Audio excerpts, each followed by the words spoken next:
সিনেমাটা আমরা যেখানে দাঁড়িয়েছিলাম, আমরা যেদিকে এগোচ্ছিলাম 100 কোটির ঘরে এগোচ্ছিলাম, তো সেইখান থেকে এখন আমরা আজকে থেমে আছি 70-75-এ। কেন?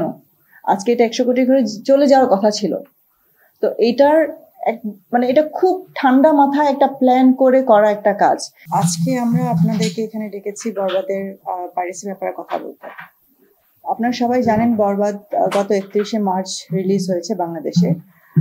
আর সেই সময় 31শে মার্চের পর থেকে আমরা 1 এপ্রিলে আমরা অনেকগুলো ব্যাপার আমাদের চোখে পড়েছে, যেটা ছিল যে সিনেমাটা ভিডিও ক্লিপ নিয়ে, এবং এটা নিয়ে আমরা এর আগে পুলিশ স্টেশনে মামলা আমরা রিপোর্ট করেছি এবং আমরা ডিবির কাছে গিয়েছি, এটা নিয়ে তারা কাজ করছিলেন। কিন্তু এরই মাঝে যেটা হলো, খুব ভালো চলছিল বরবাদ, কিন্তু তার মধ্যেই এখন আমরা পাইরেসি শিকার হয়েছি, বরবাদ পাইরেসি শিকার হয়েছে, যেটা আপনারা সবাই কম বেশি জানেন। তো এটা নিয়ে আমরা জানতে পারি গত 30শে এপ্রিল রাতে যখন আমরা জানতে পারি, আমরা 1 মেতেই প্রথমেই গিয়ে আমরা একটা রিপোর্ট করেছি এবং এরপর সেটার উপর একটা মামলাও হয়েছে। তো আমরা চেষ্টা করেছি আমাদের সব দিক থেকে যতটুকু সম্ভব সিকিউরিটি মেজার্স নেওয়ার জন্য। আমাদের পাইরেসি টিমও ছিল এখানে, তারাও চেষ্টা করেছে এবং সবকিছুতেই সব দিক থেকেই আমরা আমাদের মতো করে চেষ্টা করেছি যেন পাইরেসিটা যেন কোনোভাবেই না হয়।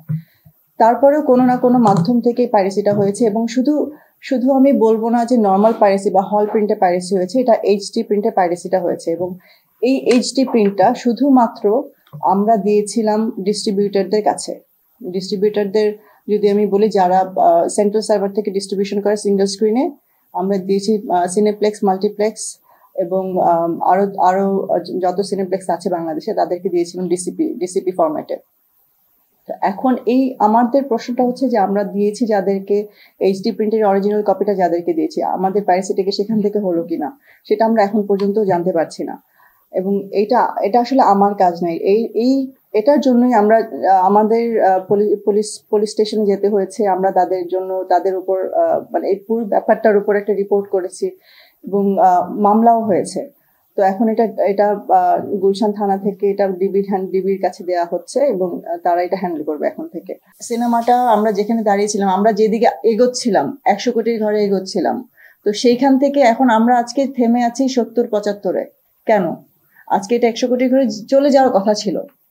তো এইটার মানে এটা খুব ঠান্ডা মাথায় একটা প্ল্যান করে করা একটা কাজ। দেখুন, এই এইচডি কোয়ালিটিটা ছেড়ে দেওয়াটা কিন্তু একটা চারটেখানা কথা না। একটা প্রোডাকশন হাউসের জন্য এটা কত বড় একটা লস, এটা শুধু প্রোডাকশন হাউসই জানে। তো এইটার অ্যামাউন্ট তো আপনি আসলে মানে এটা তো একটা রেপুটেশনেরও ব্যাপার। আপনি অ্যামাউন্ট দিয়ে তো এটা বলতে পারবেন না যে আমার এত টাকা করতে। আমি এখন 16 কোটি টাকার সিনেমা বানালাম, বানানোর পরে আমার লগ্নিকৃত টাকাটা উঠবে, আমার তো প্রফিট হওয়ার কথা ছিল, রাইট? তো আমি যদি এখন আপনার কত প্রফিট হওয়ার কথা ছিল, সেটা তো আমার, এটা যদি যেত 100 কোটির ঘরে, তাহলে আমি আপনাকে বলতে পারতাম যে আমার এত লস হচ্ছে। বাট এখন যেটা হচ্ছে, এখানে তো আমার নিজের রেপুটেশন নষ্ট হচ্ছে, আমার কোম্পানির রেপুটেশন, এটার তো কোনো ভ্যালু নেই ভাই, এটা তো আমি ভ্যালু দিতে পারবো না। আর এই এত ঠান্ডা মাথায় করা একটা কাজ, বরবাদ প্রথম দিন থেকেই যেভাবে করে একটা সারা পুরো বাংলাদেশে তুলেছিল, বরবাদ তো 100 কোটি কেন, এর চেয়ে বেশি করারই কথা ছিল ইন্টারন্যাশনাল সহ। এখন ইন্টারন্যাশনালে গিয়ে পাইরেসির পরেও আলহামদুলিল্লাহ ভালো চলছে, বাট এর চাইতে ভালো চলতে পারতো, এর চাইতে ভালো হতে পারতো। যারা খুব আগ্রহ নিয়ে সিনেমাটা দেখতো, তারা তারপরে সিনেমাটা যেয়ে দেখছেন, কারণ তারা ছোট স্ক্রিনে দেখে ভালো লাগছে না। বাট নতুন একটা জিনিস আপনি যখন দেখবেন প্রথমবারের মতো, সেটার যে ইন্টারেস্টটা থাকবে, আর একবার আপনি দেখে তারপর সিনেমা হলে গিয়ে দেখছেন। যারা সিনেমা হলে দেখেছেন তারা 3-4 বার, 5 বার, 12 বার, 13 বারও আছে, আমরা অনেকে দেখেছেন 12, 13, 14 বার। তো ওই রিপিট ক্লায়েন্টসটা তো আমরা হারাচ্ছি, রিপিট কাস্টমার হারাচ্ছি সিনেমা হলগুলো। তো এটা তো লস, এটা সিনেমা হল শুধু আমার লস না, এটা সিনেমা হলেরও লস। তো এখানে যদি আমি বলি যে শুধু আমার লস, আসলে লসটা তো আমার একার হচ্ছে না, লসটা তো সবার হচ্ছে। তো লস, মার্কেটেরও লস হচ্ছে। আর এইভাবে যদি আজকে বরবাদ হয়েছে, কালকে এর চাইতে বড় সিনেমা আসবে। তো ওই সিনেমাগুলো যদি এরকম হয়ে যায়, আমাদের এই ভরসার জায়গাটা কোথায়, যাদের কাছে আমরা দিচ্ছি সিনেমাটা ডিস্ট্রিবিউট করতে? তো ওখানে ছাড়া তো এইচডি কপিটা যেতে পারে না কোথাও। আমি এমন অনেক দেখেছি যে অনেকে মন্তব্য করেছেন, অনেকে কমেন্ট করেছেন যে আমরা কি করছি, আমরা কেন হাতে হাত দিয়ে বসে আছি, আমরা কিছু বলছি না, হয়তো বা আমরা করছি। আমার প্রশ্ন তাদের কাছে যে আমরা যখন কাজটা করবো আমরা চাই একটা সুষ্ঠু তদন্ত হোক। আমরা কি প্রত্যেকটা মোমেন্ট আপনাদেরকে জানাবো যে আমরা কি করছি, তো তদন্তটা যেন আমাদের ভালো না হয়। যারা এটা করেছে কালপ্রিট যারা, তারা বের হয়ে চলে যাক। আমরা কিন্তু এর জন্য কাউকে কিছু জানাইনি। আমরা যেদিন রাতে আমরা জানতে পেরেছি সেদিন থেকেই আমরা এই ব্যাপারে পদক্ষেপ নিয়েছি। 30 তারিখ রাতে আমি ওনাকে মেসেজ করেছি, ভাইয়া এটা হচ্ছে, জুয়েল ভাইকে। তো জুয়েল ভাই ইমিডিয়েটলি সেটা দেখছিল। 1 মে থেকে আমি রিপোর্ট করেছি, 2 মে থেকে সব নামানো, 1 মে থেকে নামানো হচ্ছিল, 2 মে থেকে উনি যতটা সম্ভব মানে যেটা ম্যানুয়ালি অটোমেটিক্যালি যতগুলো নামানো যাচ্ছিল নামিয়েছেন। তো এখন আমার কথা হচ্ছে যে আমরা তো কাজ করছি, আমরা তো বসে নেই, আমরা তো আজকে মামলাও করেছি।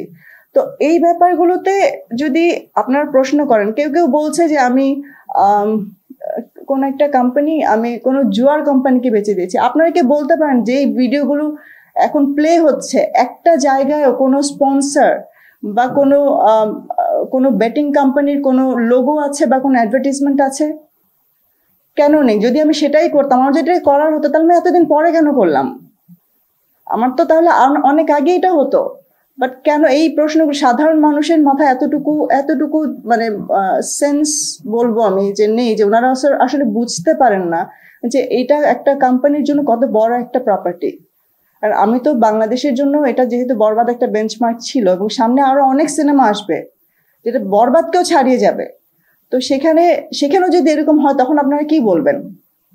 অবশ্যই এটা দেশে, কারণ আপনারা যদি কপিটা দেখেন, কারণ বিদেশে আমরা যে কপিটা দিচ্ছি এটার সাথে বিদেশের কপির সাথে অনেক ডিফারেন্স আছে।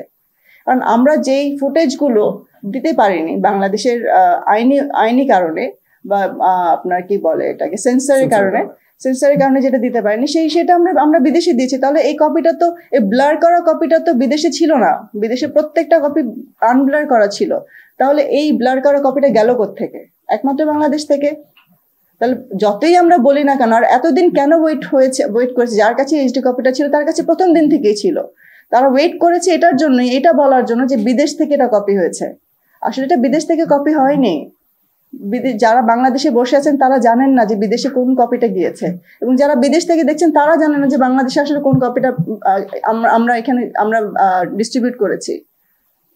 তো এর জন্য আমাদের বিদেশে রিলিজ হওয়ার জন্য, ইন্টারন্যাশনাল রিলিজ হওয়া পর্যন্ত তারা অপেক্ষা করেছেন যে ইন্টারন্যাশনাল রিলিজটা হবে, কিছুদিন যাবে, তারপর তারা বলবে যে এটা ইন্টারন্যাশনাল থেকে পাইরেসি হয়েছে। আসলে ব্যাপারটা কিন্তু তা না।